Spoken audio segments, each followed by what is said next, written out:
Good morning, Paul. Good morning, Ajahn. So today is Monday, the 8th of March, 2021. Thank you very much for taking the time to share some more Dhamma and answer a few questions. Today's first question comes from one of your longtime disciples who used to use a lot of the meditation techniques that you would teach in the old days, and commenting on how these days you don't speak so much specifically about meditation techniques, but you really go much more to the heart of the matter. He, in his practice, has developed this way of looking directly at this sense of I, in terms of I feel happy, I feel sad, the I that has all these emotions, and looking directly at that, bringing awareness to that and just letting it dissolve. And he was wondering if you had any comments to offer on that. Yes, of course. Meditation techniques are, we eventually have to let them go because they're all intellectualized, they're kind of directions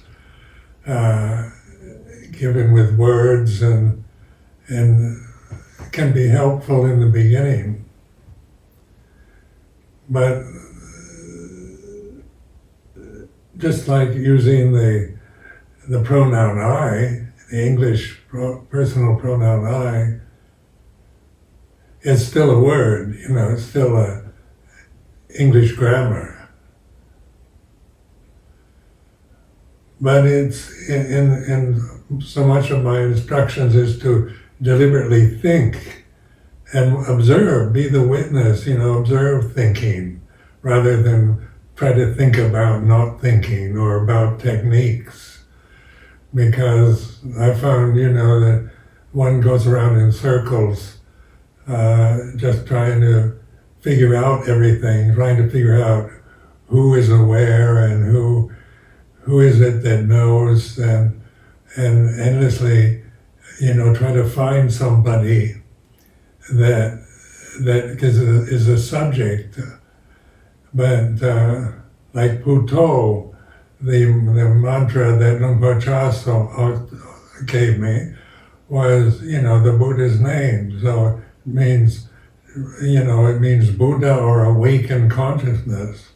So awakening doesn't have a name, doesn't have a personality, isn't about me as somebody who has to awaken or somebody else who should awaken, but it's a simple act of being awake in the present moment.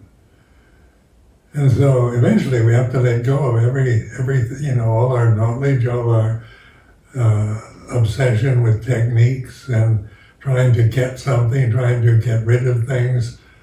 If you keep investigating this struggle, endless struggle to figure out how to let go of desire, rather than just trusting in yourself, like knowing desire is, when it arises, is not judging it. It's not a judgment. It's not saying whether it's a good desire or bad desire, because then you're passing judgment. You're thinking again about how you particularly perceive something.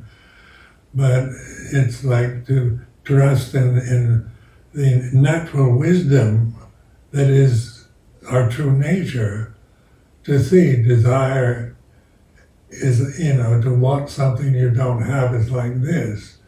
To want to get rid of something you have that you don't like is like this. Resistance or indulgence, grasping. The whole, in the second noble truth, the letting go is the insight. And then you first say, well, how do you let go? So how do I explain letting go to somebody when it's so obviously something you do, not something you think about? And this you have to find out for yourself. So desire is not, we're not trying to get rid of desires or have a life in this human form without any desires, because that's wanting something to be something it can't be, wanting something that's impossible. So, just letting go is as simple as just relaxing. Relax, take it easy. Let go of everything. And then somebody will say, how do you do that? How do you, so you want a guided meditation on how to relax when it's intuitive. And, we want instructions from authorities, from teachers or from scriptures to justify, because we don't trust our awareness. We tend to trust what a teacher says or how we interpret scriptural teachings, and we want somebody to prove that, to say, yes, you're letting go now, or you're a stream enterer. So one time I remember years ago asking Luang Por Chah whether I was a stream enterer or not, and he said, how should I know? And so I got the point, something yourself, that it isn't about, asking, I thought Ajahn Chah knows me better than I know myself. I projected all kinds of abilities and qualities on Luang Por Chah that I felt lacking in myself. And he's the teacher and I'm the student. These are conventional positions on the conventional level, but conventions are all sankharas. So when Luang Por Chah said, how should I know? I suddenly got the point that that's something you have to know yourself. That if somebody tells me I'm a stream enterer, I'm a arahant, even if other arahants tell me I'm an arahant, what is that? What is an arahant? Is it a personality? Is it a body? Is it is it something attainable? Is it an attainment? Attain arahantship is an attainment, and according to language, it is, it sounds something you want to attain, because the ego, the Sakya Ditti, the sense of a separate self, isn't conditioned to understand arahantship. It's conditioned to create illusions about yourself, that you're a man or a woman, or you're young or old, or you're black or white, or you're good or bad, or how you're a good boy or a bad boy. These languages is so limited, so bound to this kind of dualistic divisiveness, that you can't trust it. And so what can you trust? What is the here and now reality of trusting? Is not believing. When I use this word trust, I'm not talking about believing in what I'm saying, but recognizing here and now that this is when you trust this awareness, the moment that you're experiencing whatever, wherever or whatever it might be, is like this, and that's trustworthy. Because this moment, for any single individual human being, can only be the way it is at this moment. It's like this. And that is a way of using language to learn to recognize your true nature. So if one time I told somebody who was asking me about practice and meditation techniques, and I asked him, I said, if I told you you were perfect already, you wouldn't believe me. And he said, no, I'm not perfect.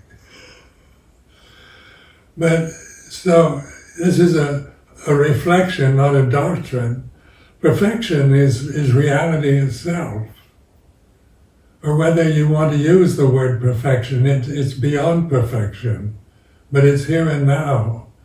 And it's conscious awareness is our door to that reality, to ultimate reality. It's not something far away or impossible, but it's so here and now, so obvious that we're always overlooking. When you try to figure it out, you're using language to figure out, in conventional language, to figure out ultimate reality, and it's impossible. All you can say is the best, or say Nibbana is the highest happiness. You can say it's higher than heaven, higher than Deva happiness. But what is that? That's just words again, taking English adjectives to their most superlative possibilities. It doesn't get you anywhere, because Nibbana is not about the best or absolute perfection, or any of these words have to be relinquished. But it's so here and now that you tend to, your thinking mind can't recognize it, impossible. So that's why I emphasize this deliberate thinking, to notice the gaps, the spaces between words. I was just talking with one of the junior members of the community here the other day about this exercise you recommend. And he was on retreat for 2 weeks, and he went back to his hut in the forest and decided to apply himself to that exercise. And being a junior member of the community, he's considering ordaining.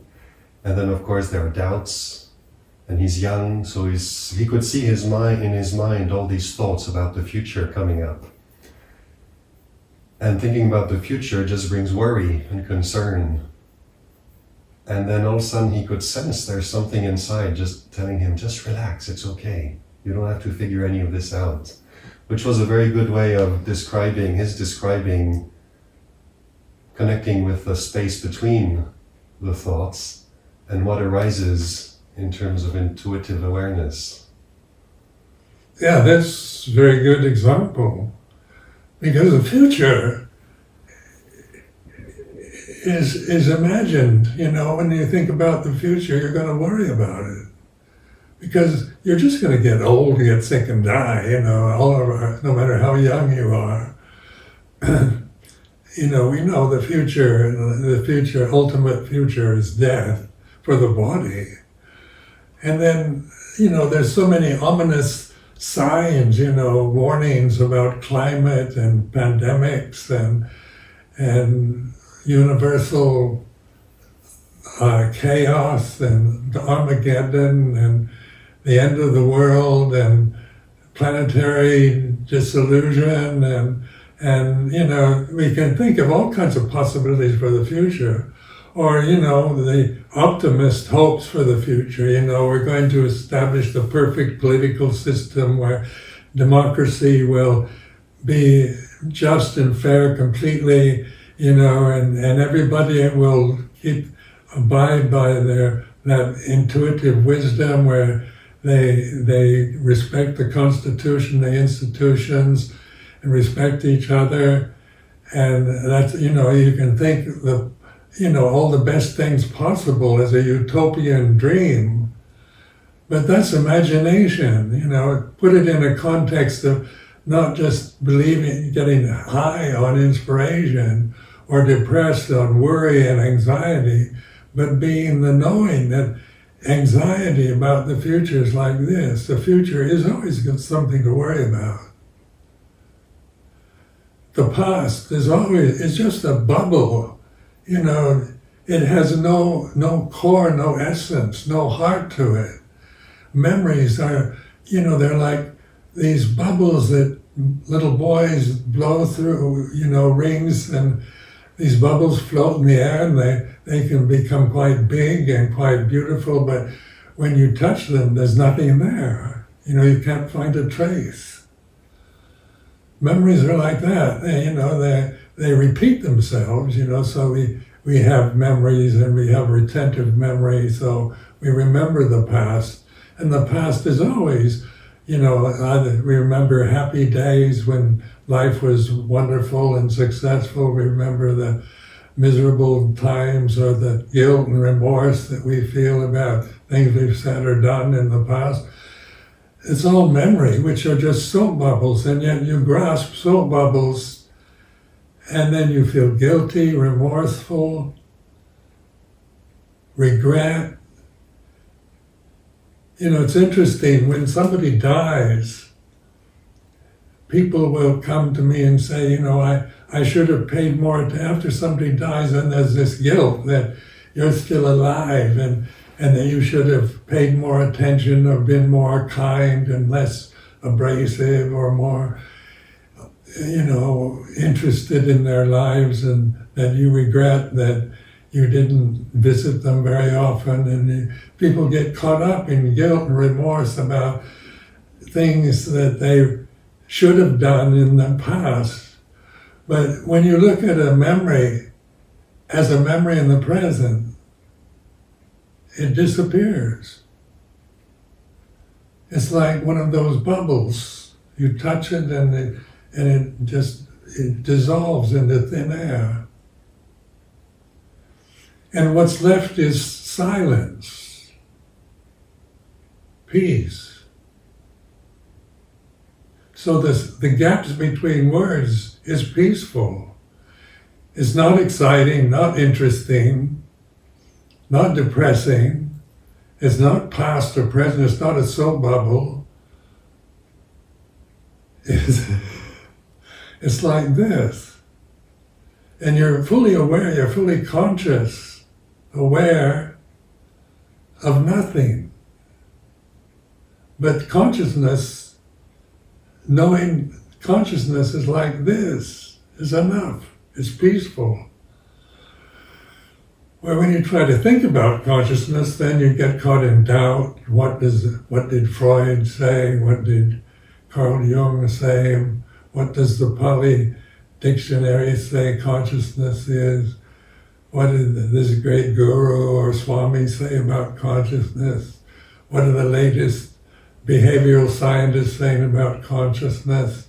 And if you follow any of these desires to figure out what other people say or what the dictionary defines it, it'll still never know what it is, because you can't stand behind yourself. You are that. You're the pure consciousness. And when you begin to rest in that, it's relaxing. You can't concentrate on it because it's not an object. It's not a perception. It's the reality of here and now that you open to and trust. So when people express desire for instruction about how to rest in awareness, what do you suggest? Well, all I can say is, to trust awareness. And you've got to figure it out for yourself. And don't think about it, just learn to relax and open to the present moment is like this. Nothing to do, nowhere to go, nothing to become, nothing to get rid of. Repeat yourself, nothing to do, nowhere to go. Just kind of like open up wide, rather than concentration is focused on an object. So you close down everything to just visualize the object you're focused on. And that's shutting the world out, Where opening to the world is like this. The world comes and goes and changes. You're aware of it. The world is the thinking process. It's the perception, the senses, the eyes, the ears, the tongue, the nose, the body, the mind. These create the worlds that we live in. And the worlds are different, we assume we're all living in the same world, but we're not. When you talk to somebody else, you can't figure out where they're at half the time. Because my world isn't like that. So Lumpur Cha would always point to his heart, saying the world ends here. And this is a way of an intuitive awareness. These are words, trusting in awareness. In the Buddhist pronouncement, when he was enlightened, the door to the deathless is open.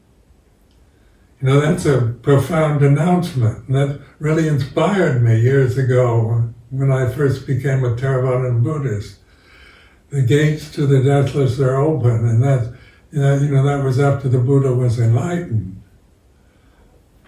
So it kind of, I trusted that, but I didn't know what the gate to the deathless was.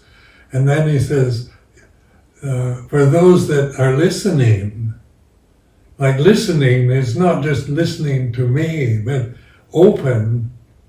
It's in Pali, it's Sodawantu. Those who can hear, trust in this. Release your faith in this awareness. It's here and now. The gate to the deathless is conscious awareness now. It's not a gate, actually. It's the openness without a gate. So, if the practice is about trusting this awareness, resting in it, letting go, and these are not actually things you can find a way to do, but there are things that happen. Would it be correct to say that learning to identify the things that we're holding on to, the perceptions, the thoughts, the emotions, the body, personality that we keep as a knee-jerk reflex, grasping, is learning to recognize that grasping and how that happens, and the understanding will naturally result in releasing? Would that be correct? Yeah, you have, literally grasp things. Like your fist, hold it tight, squeeze, you see how tight and stressful it can become if you just put your hands into a fist form and squeeze it till your fingernails bite into the palm of your hand. That's grasping. Or then this, just touching things. Touching my robe, grasping the texture of this robe is grasping. And letting go is just not grasping. So I don't have to say I have to instruct myself to let go of my robe. I just naturally let. Grasping is natural. Non-grasping is natural. But before, you can attach the idea of non-grasping. The ideal is you shouldn't grasp anything. You should let go of everything. These are still words. They're true but not right, right but not true. So, we should let go of everything is good advice. But do you know what grasping is? Because it's so much conditioned into us from cultural conditioning. The ego is all about grasping. Cultural conditioning, social conditioning is all about grasping. Language is about grasping. You have to grasp grammar. You have to grasp words, find out their meaning. Everything has to be defined, described. Otherwise, we don't think it's worth anything. So pure consciousness isn't worth anything because we can't describe it. We can't objectify it. We can't perceive it. So it seems like nothing. But it's like this, which isn't beyond, you can't describe it. The best you can do is say it's awareness, here and now. And there's this knowing, that it's here and now. And it's not knowing about here and now, it's the pure knowing of the present moment like this. And that's complete liberation. So letting go happens through studying grasping, basically. Yeah, I really, in the early years in Wat Pah Pong, I really, said I have to realize what grasping is to let go, because a lot of my grasping was subtle. It wasn't just like tight fist, or grasping a glass of water, or I could say I'm grasping this glass of water, and you say, let go. Should I just drop the water on the floor, make a mess? Or do I just let it down on the table here? It's about wisdom in time and place. So letting go isn't about dropping everything, but releasing that tension that we hold in life. What is worry about the future? It's a form of grasping. And how many times do we want to go to fortune tellers or palmists to read our palms to tell us what's going to happen in the future? Because we want to know the future, because we don't know that. But we can be aware, I want to know my future, what it's going to be. When I deliberately think that, I think, I want to know what my future will be, I can be aware that I'm thinking. Such as I is a thought, then there's a gap, want, there's another space, two, it's on to the future, then there's nothing, there's just a question mark, but there's silence. Pure awareness. There's still, the consciousness doesn't drop because you stop thinking. Thinking arises and ceases in consciousness. It's an artificial condition we create, we learn from after we're born. So it's an artifice that we use to define the world, to communicate with each other on a conventional level. But it is only a convention, so it is beyond understanding. You can't figure out consciousness with words. Like asking Ajahn Chah, am I a stream enterer? How should he know whether that's something you gotta know yourself. And then I'm a stream enterer, still words. So if I grasp the perception that I'm a stream enterer, I'm still caught in the ego. Because I'm still attached to the idea that I've attained stream entry. That's Sakya Ditti. So you let go of that. So Sakya Ditti, become really conceited. So, think of yourself as the best person in the whole world is like this. The spaces in between the words is what you're interested in. Or you're the absolutely hopeless case, no good at meditation, don't know who you are, you want to commit suicide is like this. That's words, that's thoughts, that's mental conditioning. But awareness of that, of the pronoun I, the I disappears. And when the I disappears, what's left? Try to perceive I as a constant refuge. And the English pronouns are great for meditation because it's only one letter. And so it works very well in this kind of reflection. Because you can only, it's a thought moment, I.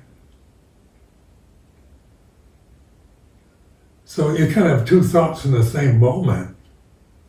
You can't think I am in the same moment. But when you think I, that moment's gone, and there's still awareness. And that awareness is behind the I, even when you're thinking I. There's still a conscious awareness of I. Only you're not grasping it. You're not going on to am. So what remains when there's nothing left? And that's relaxed awareness, mindfulness, consciousness. It's here and now, that you didn't create, isn't an artificial condition you get through culture, through the ego, through social conditioning, through religious conditioning. It's beyond religion.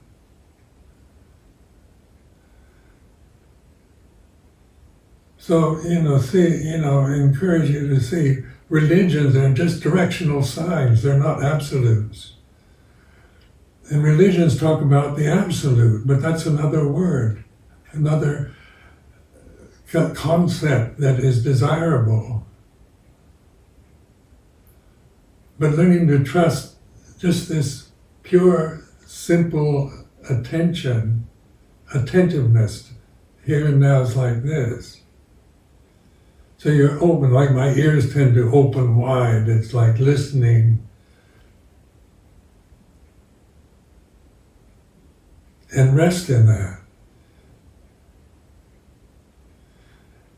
And if you learn to trust that, then the techniques are no longer necessary. Techniques, no matter how skillful they might be in the beginning, they are limited.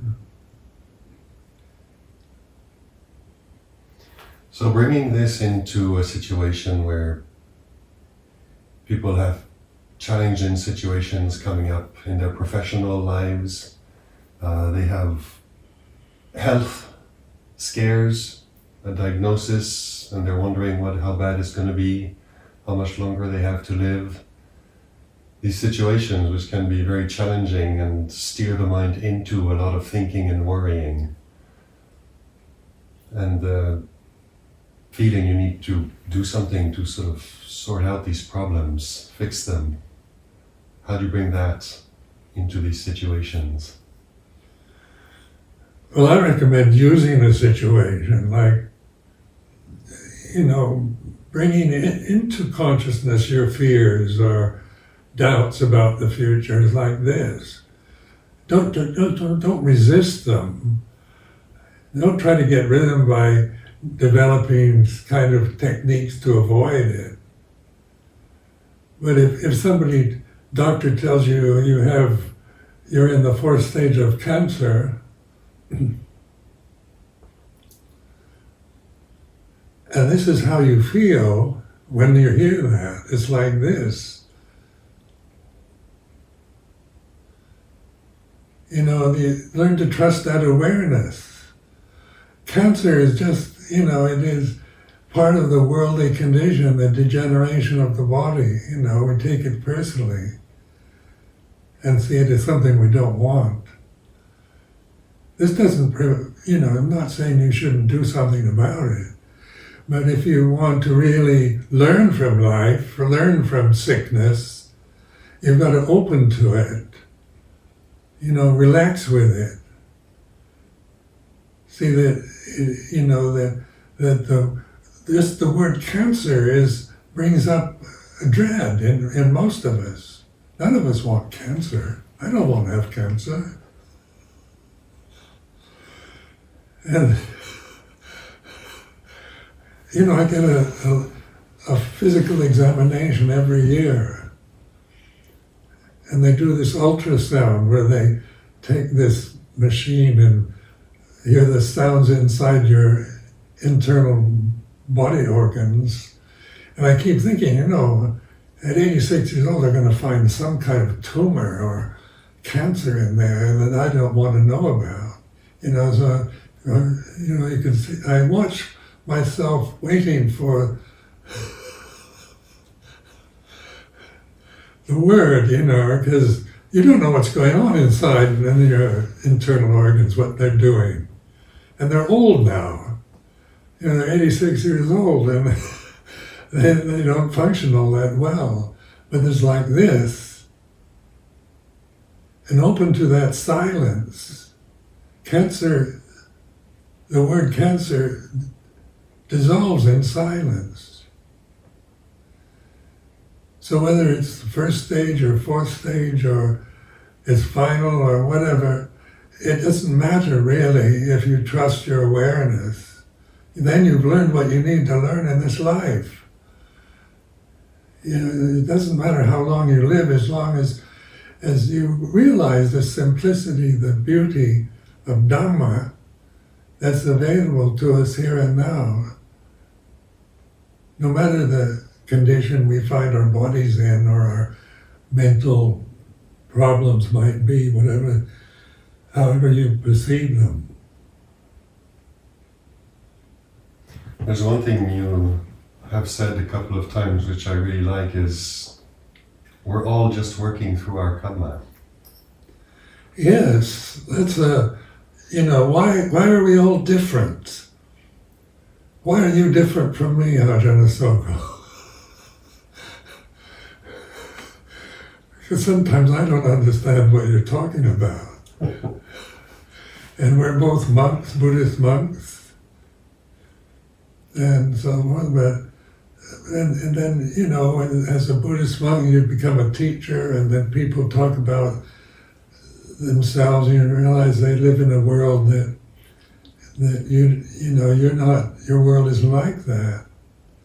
The world is made out of, like time and space and the four elements.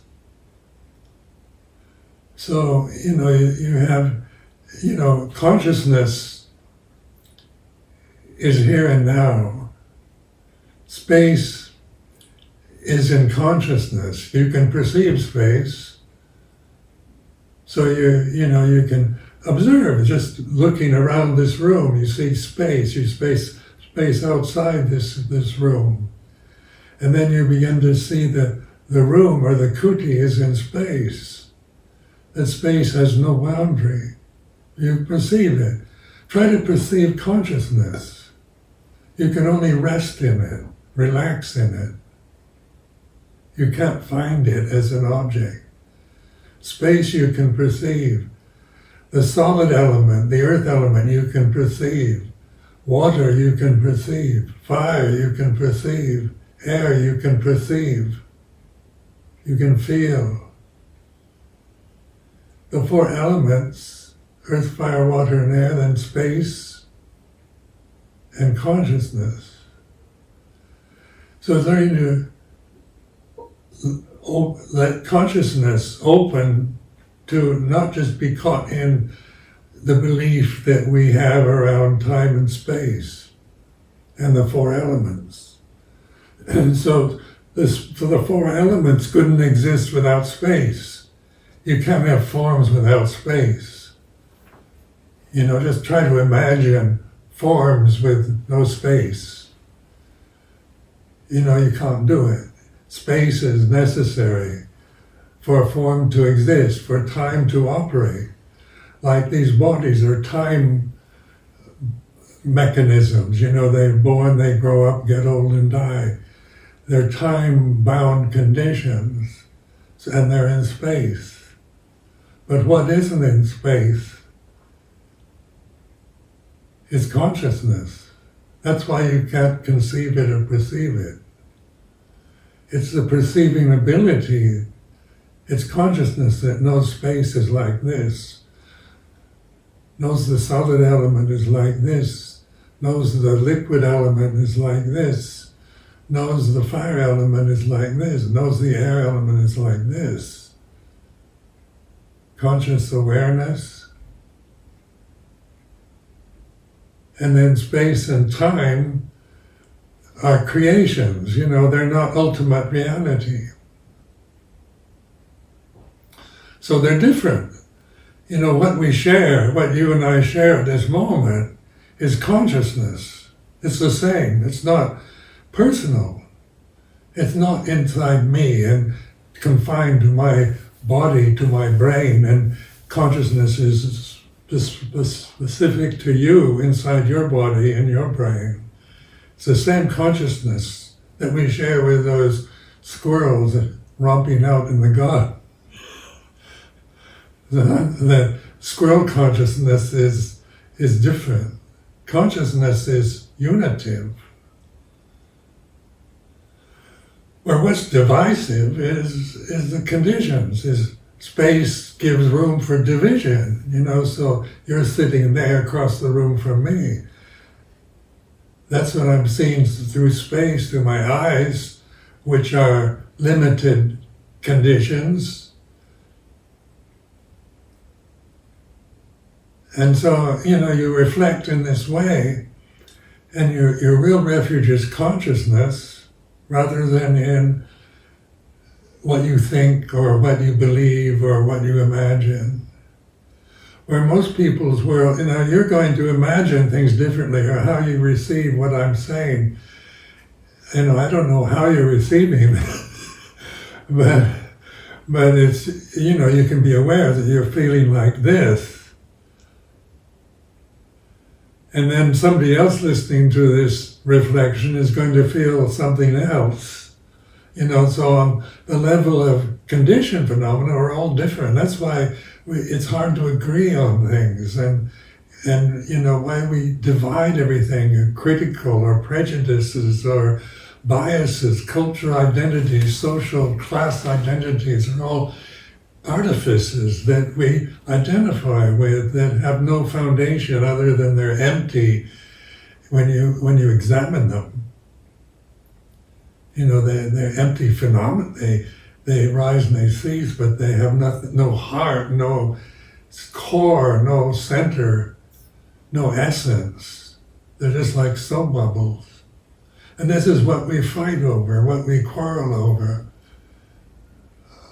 Or whose soap bubble is the best, or whose world is right. Is your world more right than mine? Then we get into fisticuffs over that. People do that, So wars, arguments are all about nothing, about soap bubbles floating in the air and belief that, in our own perception of them, rather than in getting to the core, the essence of reality, which is here and now, conscious awareness, is how we, as individual forms, can realize unity, wholeness, universal reality.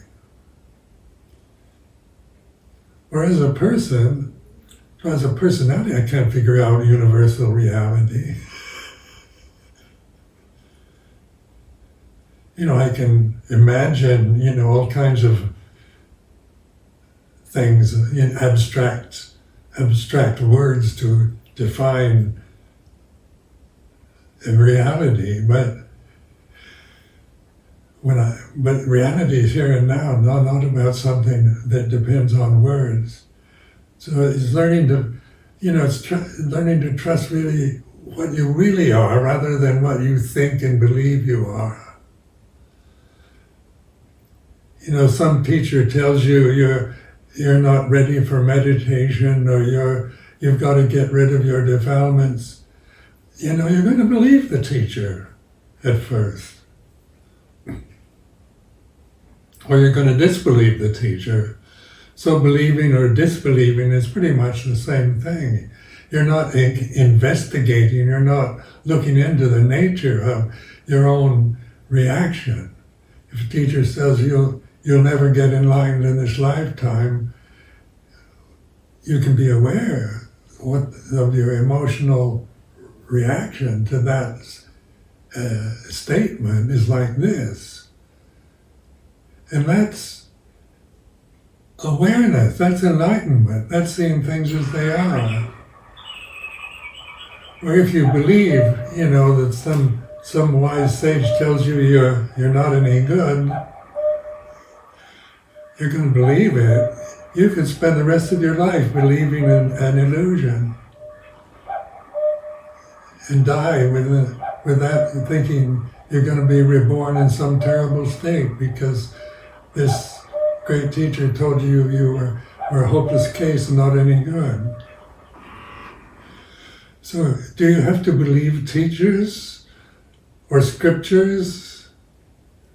They're not to put them down, but they're to be used like cancer, like everything else in our lives, like the worries about tomorrow, about the end of the world, about the climate change or the COVID pandemic. They're not to be dismissed or resisted or ignored, but they are perceptions.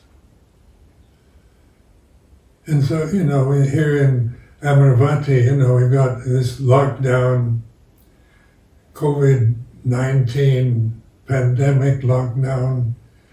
And, when you think about going to London or something, you've got to, all the precautions you take with masks and thinking everybody's possible one who'll spread the COVID to this aged old monk, Ajahn Sumedho. Everybody's worried about me in this monastery. And I'm most subject to this pandemic disease. And I appreciate that. I'm not criticizing that. But it's just showing how if you just get caught in those kind of perceptions, it's depressing. It's worrisome. It's nothing but worries. And you see COVID viruses behind every bush, behind every person. There might be a spreader of COVID. So you could get paranoid. Or you don't believe in COVID, like the anti-maskers, and so, there's no such thing as COVID. It's still a perception. It's not reality. So whether you believe or don't believe, you can observe that. I don't believe there's any pandemic is like this, or I believe it's a kind of hopeless, endless pandemic that's going to last for years is like this, or once everybody's vaccinated, it'll be gone. There's another perception, but they're all perceptions and all beliefs. So what's the difference between a belief and trust? Is trusting in something that in the reality of now you don't believe in now. You don't believe in that you're conscious. You are conscious. You say, do you believe you're conscious, Ajahn? It's not a belief because you know you're conscious. It's like this. So it's as simple as that. I mean, to use the way you are, there's no ideal person. There's no ideal 4 elements. Nobody's gifted with ideal 4 elements. Earth, fire, water, and air. Space is not an ideal. Space is here and now. And space, we couldn't move if there was no space. And if we didn't have space, we wouldn't have form. So form, time, and space depend on each other. And to be conscious of space and form, that's here and now. So consciousness, you don't create it, you don't imagine consciousness, you are that. And you can imagine space and form if you want, or you can just relate to the present forms in space that are like this. And then you can begin to examine attachment or clinging or grasping. Luang Por Chah always referred to meditation as holiday of the heart. And when I first met Rinpoche, I was grasping meditation techniques. And so I was, really intently practicing, using a lot of effort, sometimes getting a headache, trying to resist the defilements, to kill the, they use the words kill the kilesas, kill the defilements. So I'm trying to, that's how I'm conditioned by my culture, to kill defilements, kill the evil forces, kill the devil, get rid of everything that's bad. That's how I'm conditioned through past conditioning. So I could relate to kill the kilesas very much. I'm an American brought up as a Christian. To kill defilements is a good thing. But Rinpoche said it's holiday of the heart, and I thought, that's not how I meditate. There's no holiday, it's hard work. It's demanding every moment.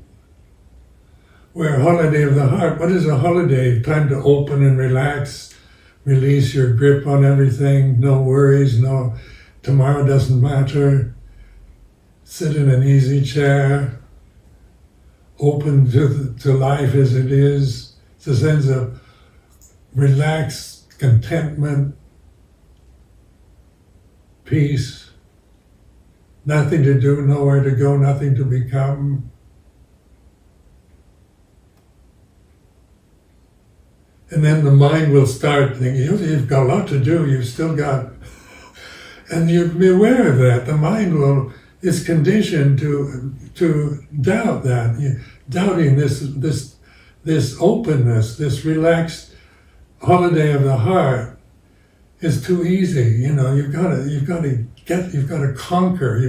You're a warrior. Like you compare yourself to those stories of Zen warriors. You've got to fight the kilesas.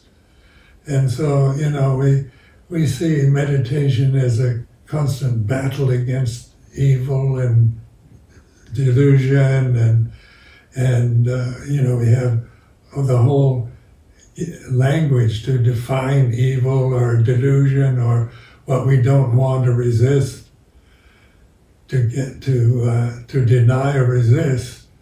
But resistance to conditions is an attachment. So in this Vipavuddhana, desire to get rid of something, is a form of clinging. The more you try to get rid of your fears, get rid of your defilements, get rid of anger, get rid of jealousy, the more you're attached to it. You really believe you are somebody who has defilements, and you've got to get rid of them, and that's Sakya Ditti. So, if you're convinced that you are somebody who has defilements and you've got to get rid of them, then your life is going to be a worry, full of doubt and uncertainty, never quite sure where you're at, no matter what techniques you might adopt in your life, or what great teachers you visit.